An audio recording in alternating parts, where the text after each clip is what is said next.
रत्नागिरीतील समुद्र किनाऱ्यावरील निसर्गरम्य भाटे परिसरातील श्रीदेव झरी विनायक मंदिराचा जीर्णोद्धार, श्रींची प्राणप्रतिष्ठापना आणि कलशारोहण सोहळा बुधवारी 9 एप्रिल रोजी जगद्गुरू रामानंदाचार्य नरेंद्राचार्य यांच्या प्रमुख उपस्थितीत रत्नागिरीतील हजारो भाविकांच्या उपस्थितीत उत्साहात पार पडला।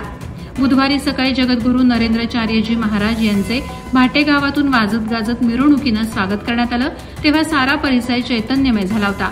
श्री झरी विनायक मंदिर हे रत्नागिरीतील एक प्रसिद्ध मंदिर असून श्रीदेव विनायक हे जागृत दैवत असल्याची हिंदूंची श्रद्धा आहे। पर्यटक म्हणून येणारे भाविक मोठ्या श्रद्धेनं श्री विनायकाच्या दर्शनासाठी येथे वर्षभर येत असतात। समुद्र तटावर आणि अगदी रस्त्यालगत असलेल्या या मंदिराचा भव्य असा जीर्णोद्धार करण्यात आलाय। अतिशय देखणं असं हे मंदिर उभारण्यात आलं असून या मंदिराची रचना दाक्षिणात्य शैलीत केली आहे। मुंबईतील स्वर्गीय वनिता सीताराम शेट्टी यांच्या स्मरणार्थ गणेश भक्त सीताराम शेट्टी यांनी आपल्या ऑनशोर कन्स्ट्रक्शन कंपनीच्या सौजन्यानं हे मंदिर उभारलंय। जगद्गुरू रामानंदाचार्य नरेंद्राचार्यजी महाराज यांच्या शुभ हस्ते मंदिराचा कलशारोहण करण्यात आलं।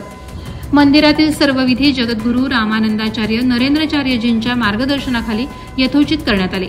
सोहळ्यासाठी उद्योग मंत्री आणि रत्नागिरीचे पालकमंत्री उदय सामंत तसंच आमदार रवींद्र चव्हाण, माजी आमदार राजन साळवी, भाजपाचे जिल्हाध्यक्ष राजेश सावंत, तालुकाध्यक्ष सुयोग दळी, विवेक सुर्वे, उदय बने, राहुल पंडित, सुरेश मयेकर, विजय खेडेकर, जयसिंग घोसाळे, महेश माप, बिपिन बंदरकर, सरपंच पराग भाटकर, रोहिदास भाटकर, रोशन फाळके, भाजपाचे पदाधिकारी यांच्यासह अनेक मान्यवर झरी विनायक मित्रमंडळाचे कार्यकर्ते यावेळी उपस्थित होते। तसंच रत्नागिरीतील भाविकही सोहळ्यास प्रचंड संख्येनं उपस्थित होते।